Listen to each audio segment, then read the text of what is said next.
Welcome, everybody. It's great to have you here. Welcome to Rhythm Guitar Talk Live. Today, I actually have a very special guest, and that special guest is Mike Filipov from PracticeGuitarNow.com. And Mike is going to go through a whole handful of things where we could take the concepts that he uses in his training. Mike runs a website in which helps build speed and fluency for guitar players, primarily for lead guitar playing.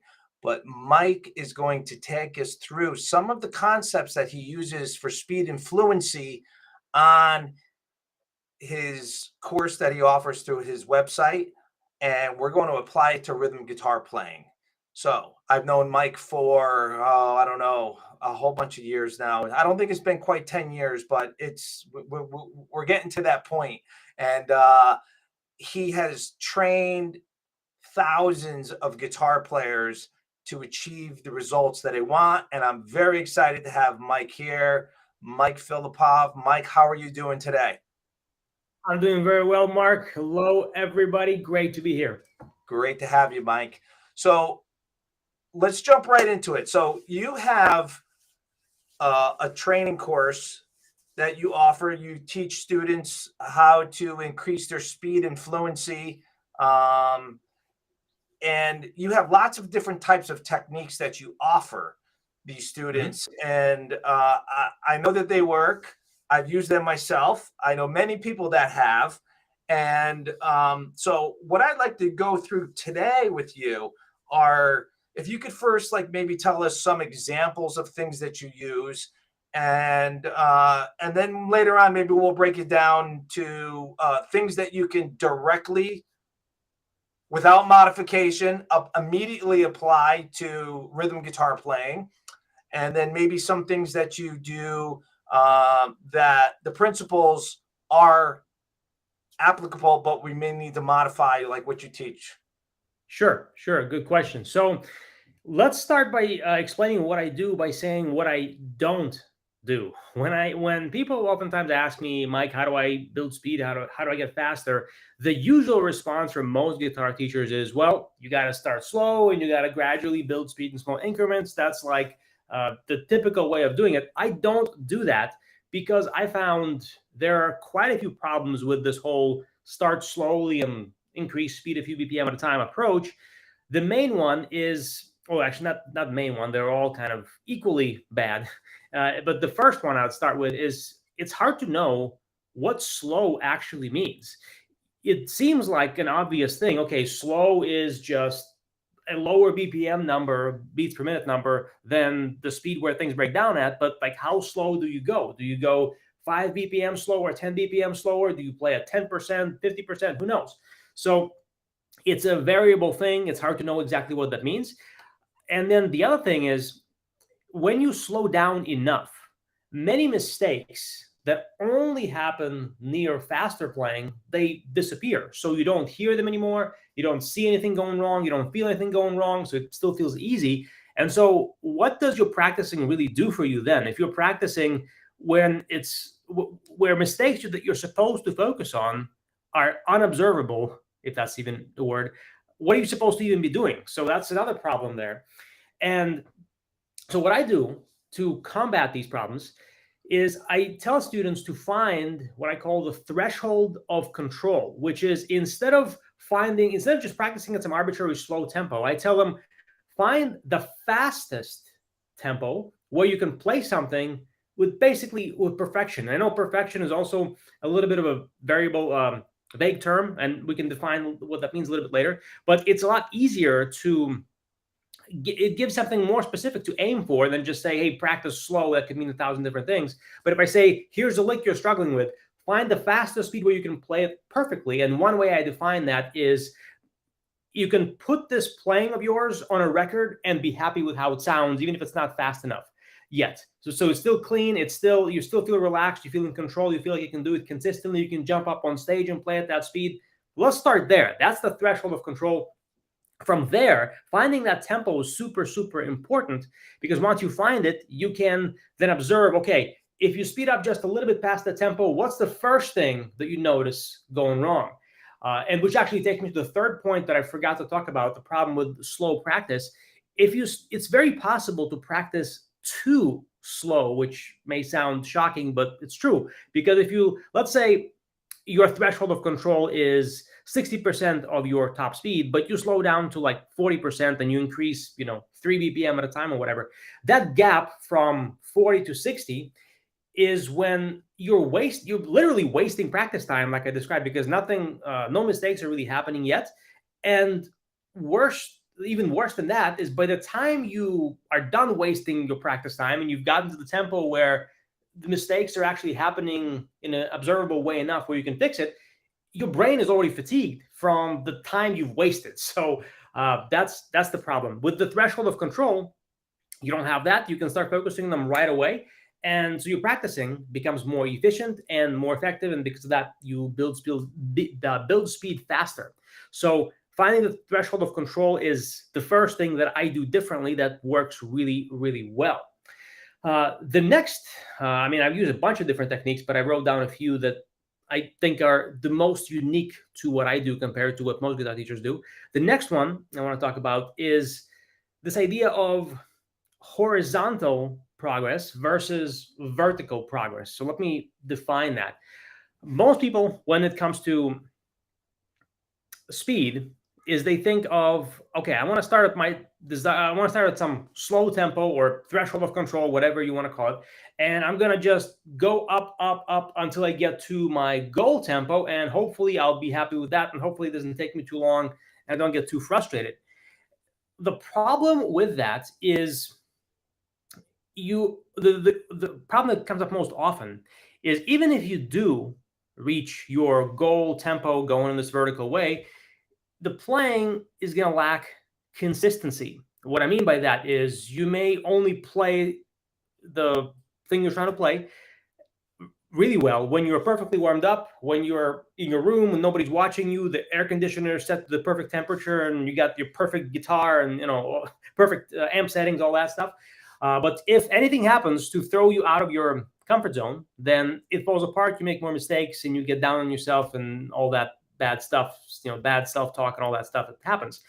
So horizontal progress, that's where that comes in, is every time you hit a new milestone, even when you establish the threshold of control I mentioned earlier, the fastest speed where you can play something cleanly and be relaxed and be consistent and be in control and have the notes sound great, instead of immediately going up to a faster tempo, stay at the tempo you're at with the new milestone you established, and find ways to challenge yourself at that tempo. So you're going to go horizontally before you go vertically. And there are a million ways you can do that. One very simple and obvious way, just to show this on guitar, if you've been practicing a scale fingering right here on the 8th fret, let's say C major scale, and you've gotten that down at some tempo, just move it down to the key of F, where it is going to be harder on the fretting hand because there's going to be wider stretching involved. That's one example. Another one is just pick harder with the picking hand, make the notes louder, or turn the amp off and practice unplugged. Anything you can do to make the playing harder for yourself, where you are risking that there will be either more mistakes, or you'll feel more tension, or you will lose track of your timing, or some other mistake is going to happen. And stay there, refine your playing a little bit there. And when that's done, taking the next vertical jump is going to be way more consistent. It's going to be more predictable that you'll play really well at that tempo also. So this idea of balancing horizontal and vertical progress is also very important. And whenever I teach students, it's kind of part of my job to look at what they're doing and say, okay, you're ready for the next vertical jump, or maybe you are not. So let's stay at the horizontal plane and refine that a little further. And when I do that with them, they usually improve that much better. And the next thing, I'll quickly. Oh, Mark, you want to say something? Yeah, Mark, I think you're muted. I sure was. I had a quick question for you in regards to the horizontal. Would playing something as perfectly as you can at that tempo from a cold start, meaning like not like if you're in a cycle of playing a chord progression or in a cycle of playing a 6-note sequence or whatever it is, meaning like hands at your side, grab your guitar, and then just execute it as perfect can possibly be humanly possible. Would that be considered something as far as a horizontal training? Yes, great question. Absolutely. I call this playing from a dead stop. Exactly as you described. Because what it does is it builds that consistency. And oftentimes, what happens, just really quickly, one of the other reasons why vertical progress can be detrimental is if you're repeating something over and over and over again, then you're like, okay, I think I got it, and you bump up the tempo a little bit. You really don't yet got it because of that, because this consistency issue is missing. But your brain kind of tricks yourself that it's there, and the reason it tricks your hands into thinking that it's there is because after you repeat something a whole bunch of times in a row with no breaks in between, you play better. But that better playing isn't permanent. It's just like if you were a singer and you had to memorize lyrics for a song before you go on stage, and all you did was just look at them on your phone or something, and had the printout of them, you were just looking at the lyrics and you turned away, you could recite them real quick. But if you went to have a cup of coffee or something, you came back, you don't remember them anymore because some time has passed and your brain forgot the lyrics until you exposed yourself to enough repetitions where you forced your brain to, okay, how does that go again? And through that effort, that learning became more permanent.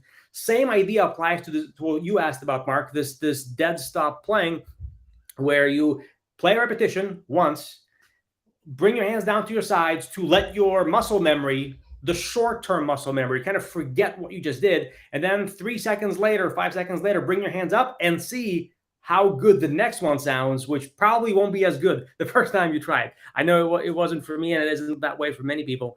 But the more you do it, the more consistent you're going to become. Well, yes, and I knew you would agree with me just because I know that you're a big proponent of learning information from flashcards. Is that correct?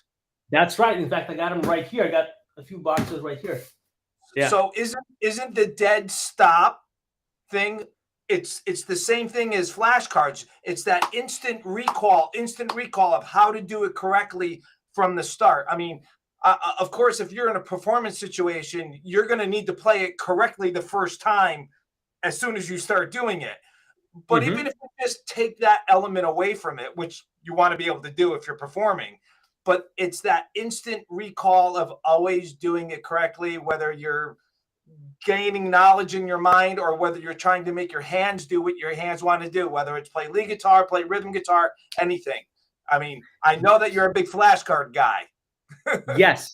Yeah. And also to add to what you just said about playing live and you only having one chance to get it right, this whole dead stop playing is essentially letting you practice playing in that way as you need to play in a live setting many times. But by putting the breaks in between the repetitions, you are like going on stage every 5 seconds, as it were.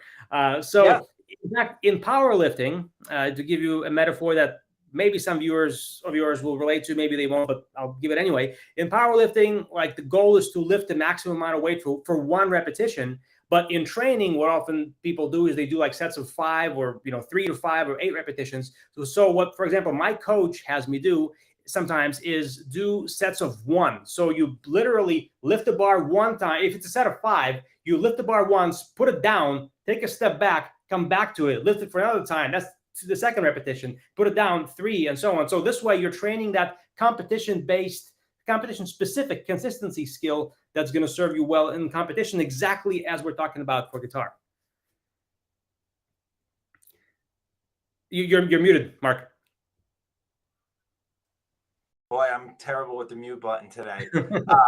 That consistently being able to do it, that competition training, like you just said, that you need to train in that way too. Not saying that doing things in a loop over and over don't have value, but once you get to that point, I truly believe whether that dead stop competition training.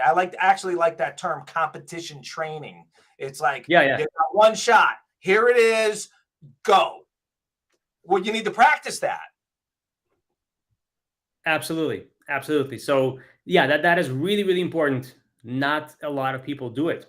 Now, the other thing I will just say that one of the techniques that I use for building both, it actually builds off of this whole competition training, is this idea of grading. So just like in school, which we all, I'm sure, fondly remember, when you turn in your assignment, your teacher would grade it and you see what problems you got right, what problems you got wrong. Well, when you practice, that is something you or your teacher should be doing for every repetition that you play. So, for example, if you play, not warmed up at all right now, but let's say you just play like a little scale sequence. You stop, and during the break that you have for the dead stop practice or whatever you want to call it, you ask yourself, on a scale of 1 to 10, across the most important elements, like say synchronization, string noise control, levels of tension in your body, your ability to think ahead musically, and when you're playing at that speed, how good was that repetition? So I know I made one mistake going on the fourth string to the third string in this case, but I'm not warmed up, so whatever. Anyway, so you grade these repetition like that, and then when you're about to make the next repetition, you ask yourself in your mind, what are you going to focus on to make the next repetition better? So is it going to be more relaxed? Is it going to be to articulate, to accent the note that lands on the downbeat? If you mess that up, so you don't just go from one repetition to the next, to the next, and to the next, and mindlessly hope that it's going to get better. You set little microscopic goals, if you will, for each repetition. And this is really important because this is not the same as setting, a three-year out goal, or even a month out goal, or even a goal for the practice session. It's a goal for each repetition, where what are you going to try to improve in the next repetition to make sure it gets better? And then again, you ask yourself, well, did that happen or did that not happen? And I find that as simple of a concept as that is, most people never, ever think like that. They just play, and then they play again, and they play again, and they hope it kind of gets better through sheer numbers, but it never does unless you are very deliberate about that. So I'm sure, Mark, in your teaching of rhythm guitar, that kind of thing is something you also talk about, teach with your students, right? Yes, you nailed it. You can't have your mind empty while you're learning a chord progression or playing some kind of difficult type rhythm type thing.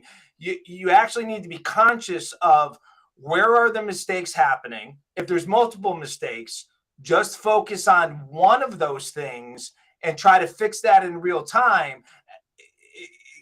If slow practice doesn't work in this situation, and then once you iron that out, you need to start focusing on something else. You just can't, like you said, just hope it gets better because you did it 1,000 times. It's actually not going to get better if you play it 1,000 times. If anything, you're going to more permanently ingrain the mistakes that you're making because you just did it 1,000 times wrong.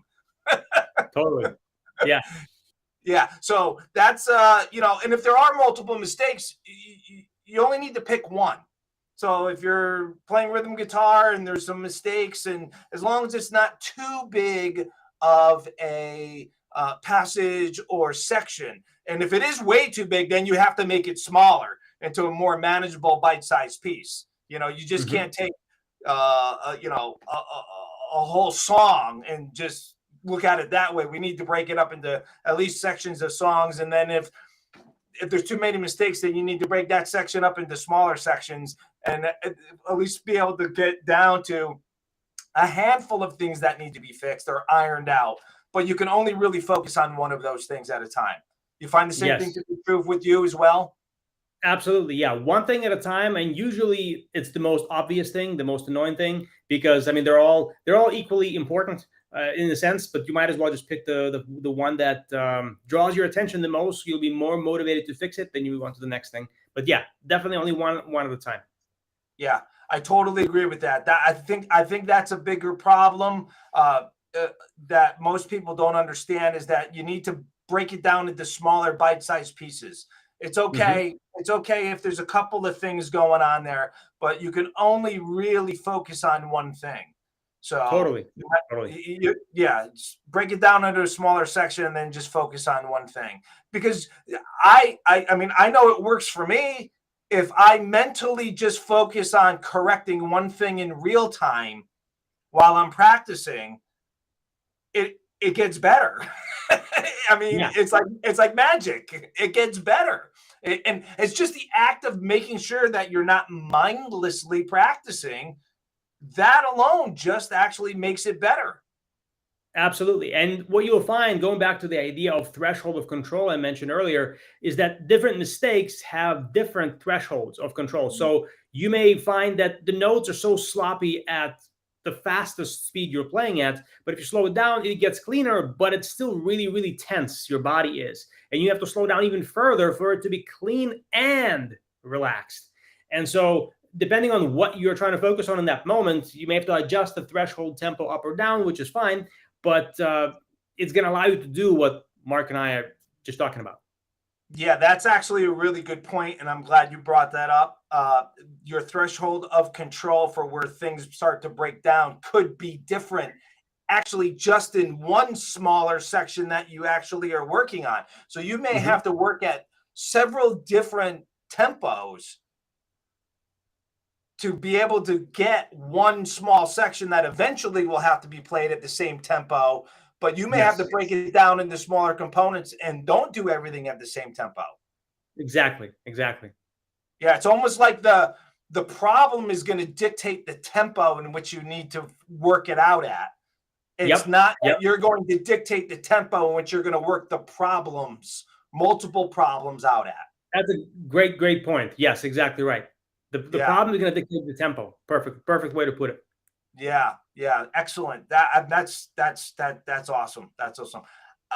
A few minutes ago, before we went down this tangent, you were just about to say a third thing, a bigger concept that you teach, and I interrupted, and we got No, talking no, no. about. I already did. It was the grading thing. So there was the threshold, then there was the horizontal progress, then there was the grading. Those three of them.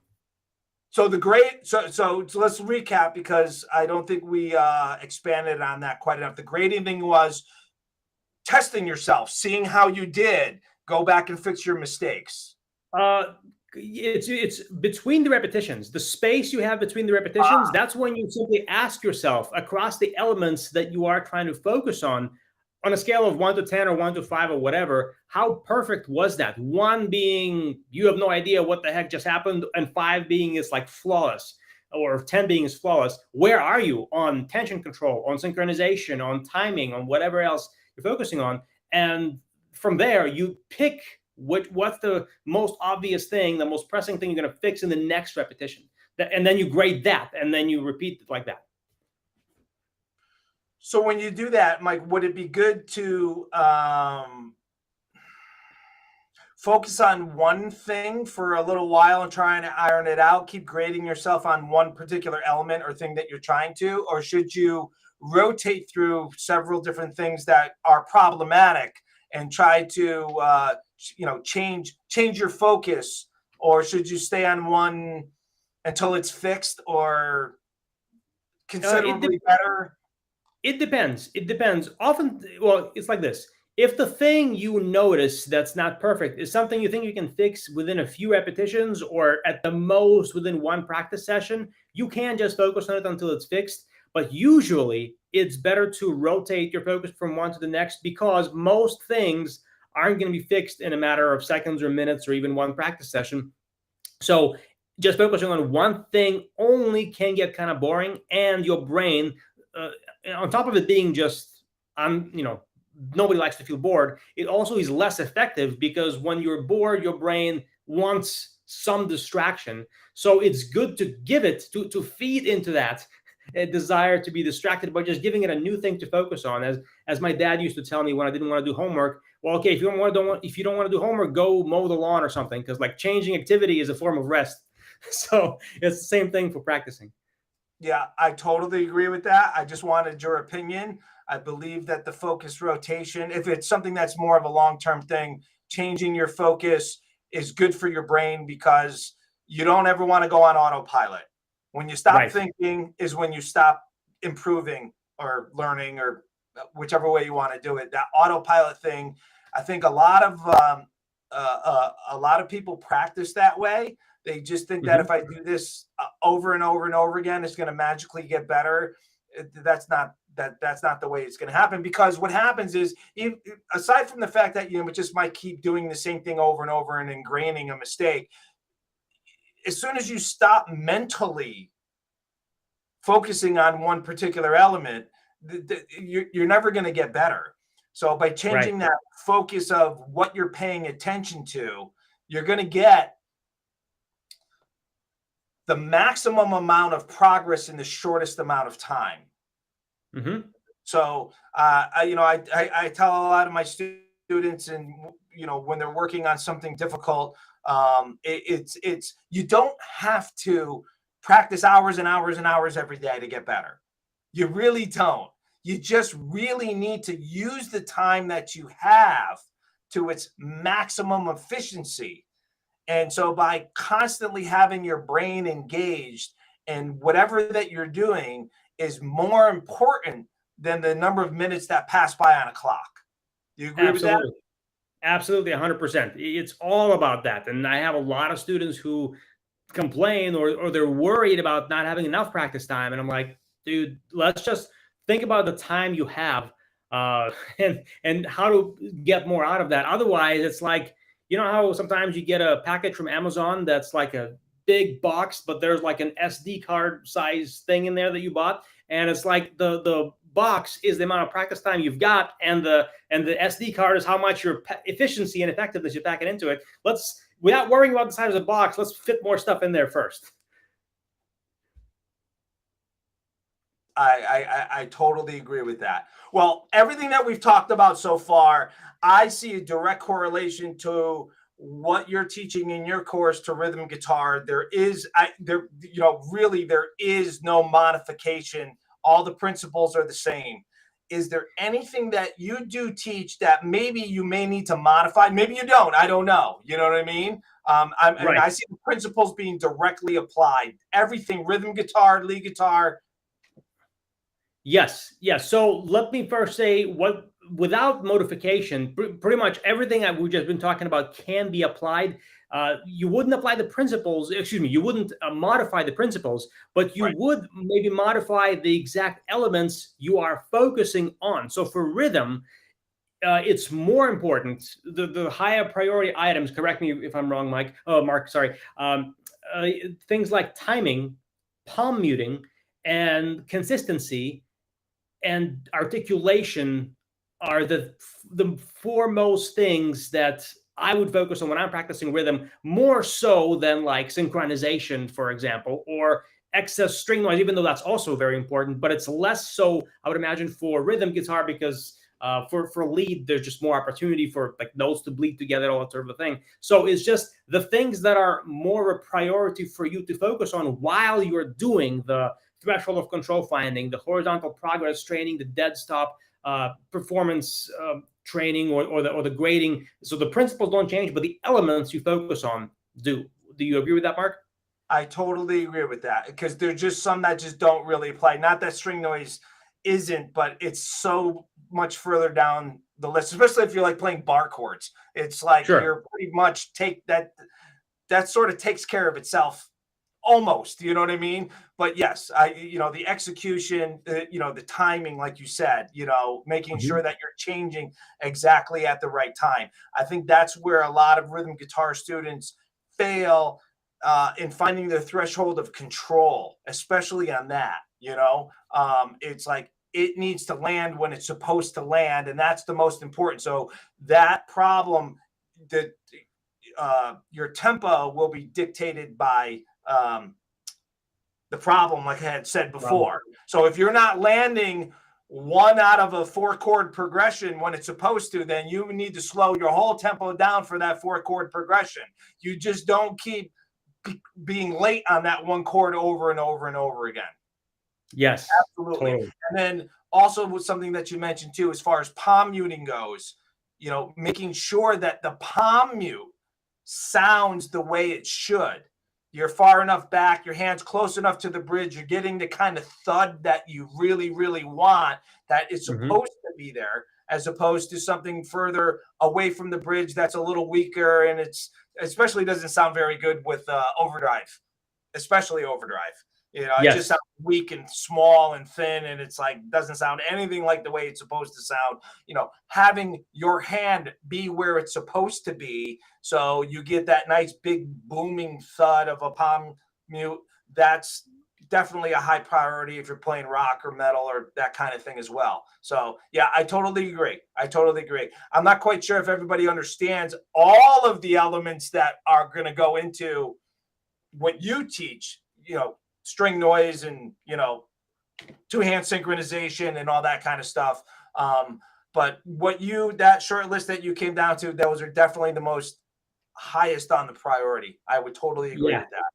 Yeah. Definitely. And for the grading thing, palm muting would be massive. Like you could spend a whole practice session just getting the palm muting right. In fact, John Petrucci, I heard him talk about it at a clinic, is how he actually like works out for the chorus of the song. He would lighten up the palm muting, and for the verses, he would have more chunky, tighter sounding palm muting, and he would actually, as the song goes as the verse goes along and gets into the chorus, he actually gradually opens up the palm muting, so you get this. It's subtle when you're listening to it, but when the chorus hits you, the open sound of the chords with less palm muting just sounds that much better. And that's a songwriting decision that he makes, and then as a result of that, it's a thing he has to practice for many, many hours to get right and get super consistent when he's playing like a Dream Theater show or whatever.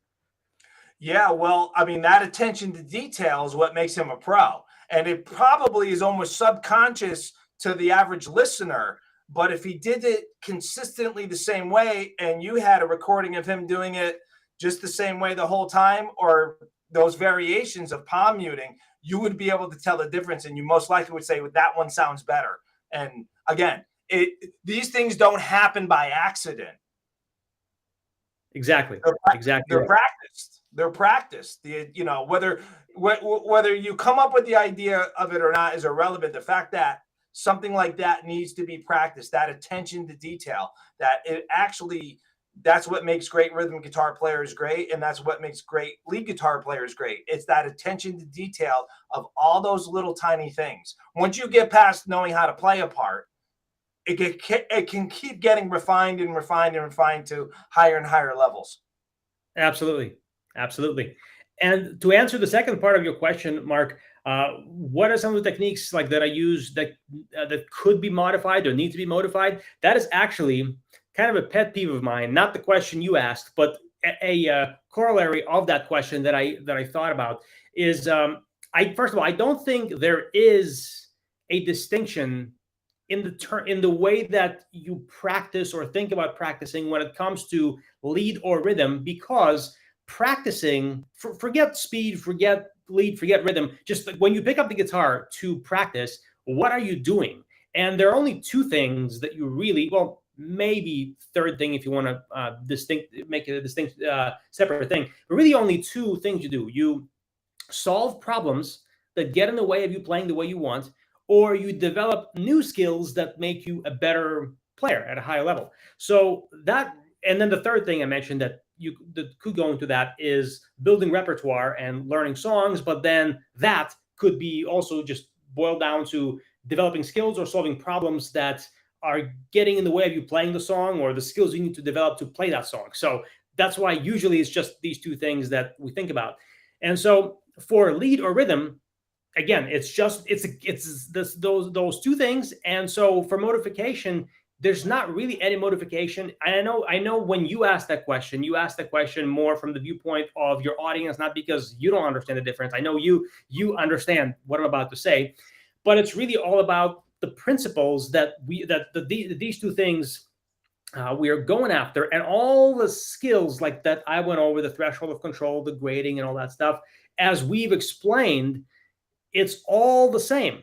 And so the reason I say it's a pet peeve of mine is because many guitar players don't understand this, and I have to educate them on that. And another way where this shows up on the kind of a tangent is people ask me sometimes, well, I'm a beginner guitar player or I'm an intermediate guitar player. How do I practice as a beginner? What I tell them is there's really, for the sake of practicing, it doesn't matter what level you are, because first of all, it's not like there's a, what's the word I'm looking for? Not like a criteria or a goalpost you have to hit, or a milestone where you're not a beginner anymore. It's all kind of blurry at a certain point. So all that matters is, what are the problems you've got? What are the skills you want to develop? Where are you at with those things? And let's figure out the right tools for the job to move you forward, and then get you just become a better player. So I don't even like these labels, beginner, intermediate, or advanced, or whatever. It's just like we all are where we are, and we're all trying to get better. And if you think about it like that, it becomes a lot easier to not put yourself into a rut or into a box and think, okay, I'm over here. I play lead, or I play rhythm, or I'm a beginner, I'm an intermediate. What do I do? None of these labels matter. It's what are the problems, what are the skills, and how do we move the ball forward? Do you agree with that, Mark? I totally agree with that. There is no difference. You should be practicing the same way, whether you're a beginner or whether you're an advanced expert or virtuoso. The way in which you practice, like we talked about before, the efficiency, the time, that, thinking about what you're doing, like you said, what am I trying to do here? What am I trying to accomplish while I'm sitting down with my guitar right now? What is the goal that I have? What am I trying to improve on specifically? Just not, I just want to get better. I mean, have a plan and execute the plan. And it doesn't have to be some crazy practice schedule. It could be, okay, I'm sitting down with my guitar. I have 10 minutes. What do I want to get better at in the next 10 minutes? If you just picked one thing and you kept it that casual, you're going to become a better guitar player than just picking up your guitar and just playing mindlessly for 10 minutes. I mean, I really think it could be as simple as that. So beginner, intermediate, advanced, it doesn't matter. Good practice habits are good practice habits. And if you have them in the beginning, it'll carry you through. If you don't have them, exactly, get them.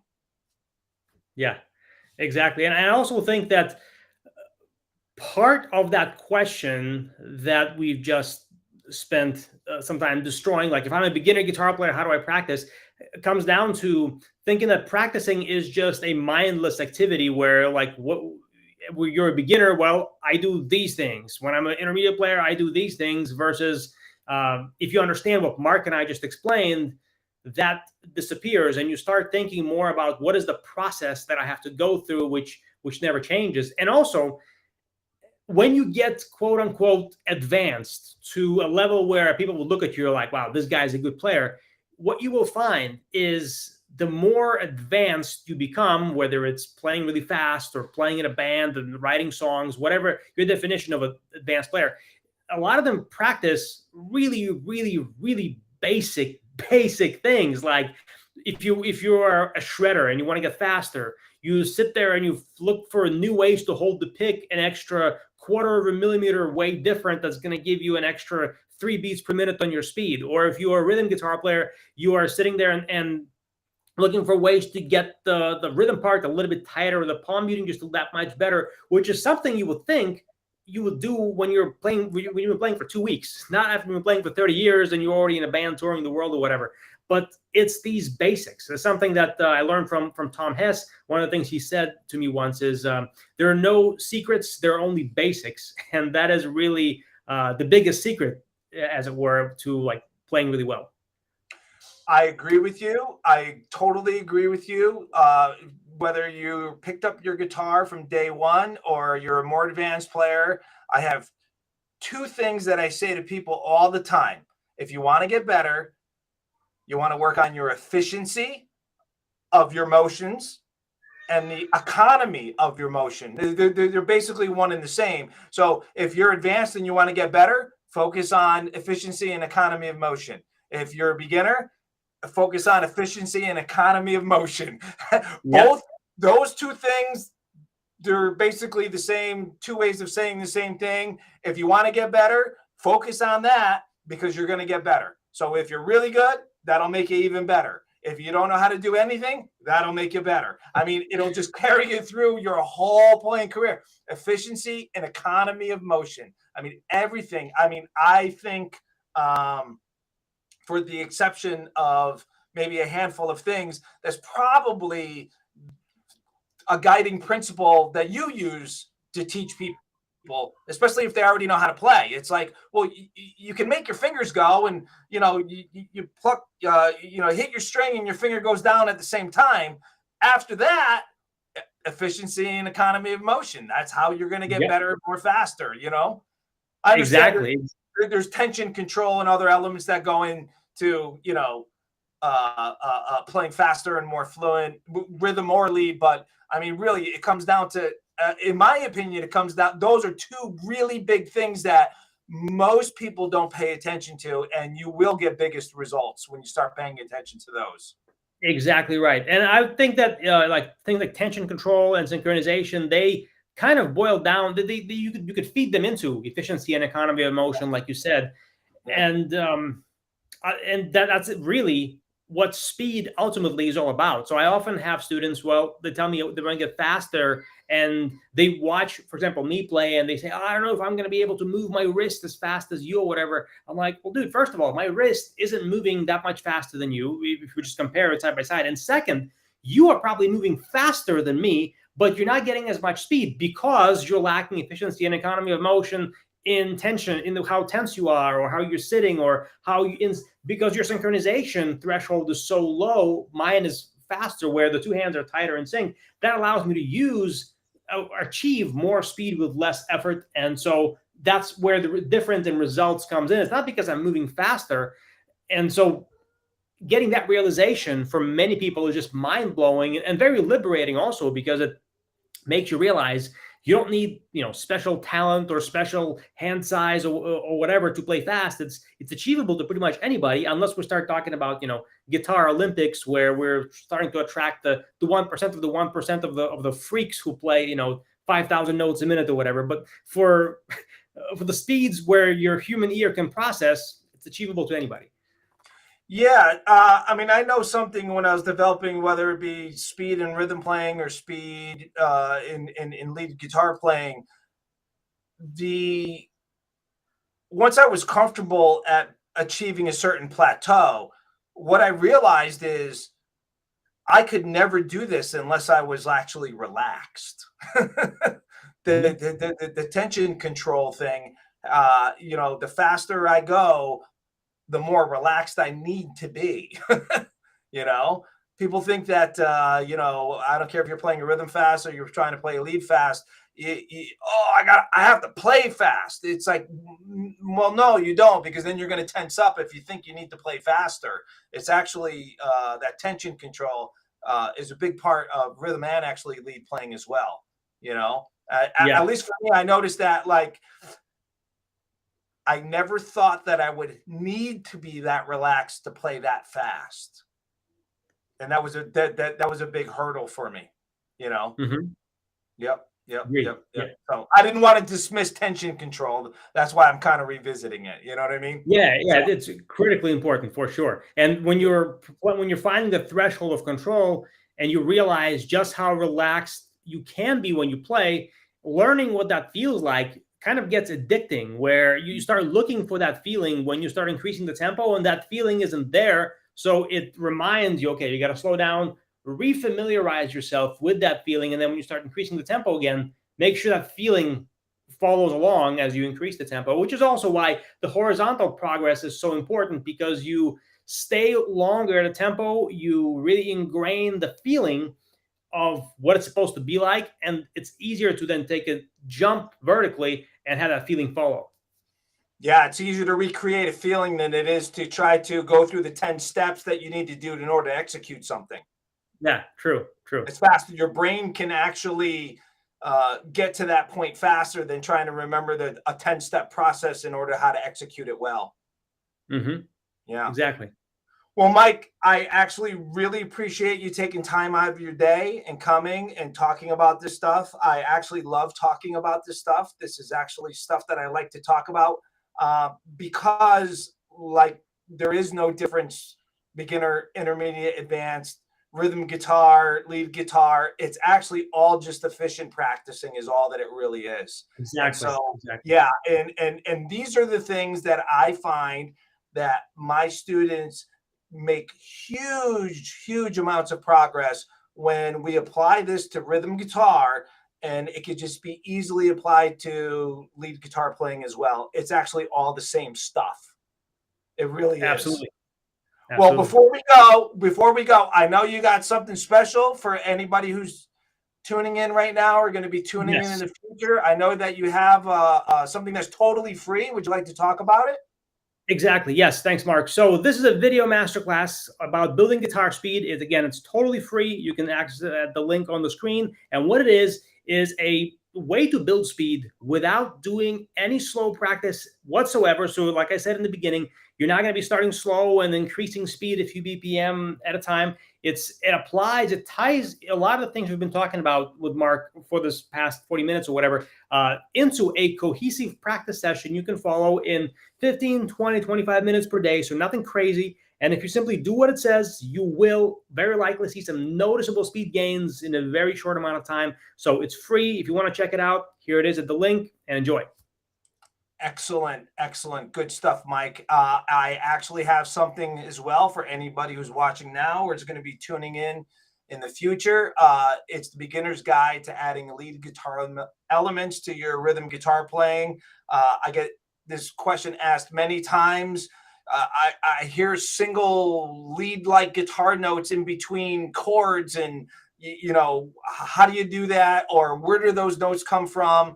I mean, anybody could download Tab, but say you wanted to do it yourself, you're writing original songs, or you just want to string a few chords together and make it sound more interesting. This is totally free, and this is going to explain to you where those notes come from and how you could do it for yourself. So again, it's right there. The link is right on the screen. Don't forget to capitalize the letter P in pro. All right. Well, Mike, again, I wanted to thank you so much for your time today. And Thank you. I'm looking forward to our time together, whenever that's going to be, sometime in the near future, I'm sure. Um, Anybody who's looking to increase their speed and fluency, you definitely want to check Mike out. Check out the free resource. It's right there. It's free. All right. Mike, you have anything else you need to say? Nope, that's all. Thank you, Mark. Thank you, everybody. It was great to be here and looking forward to next time. All right, guys. We'll see you next time.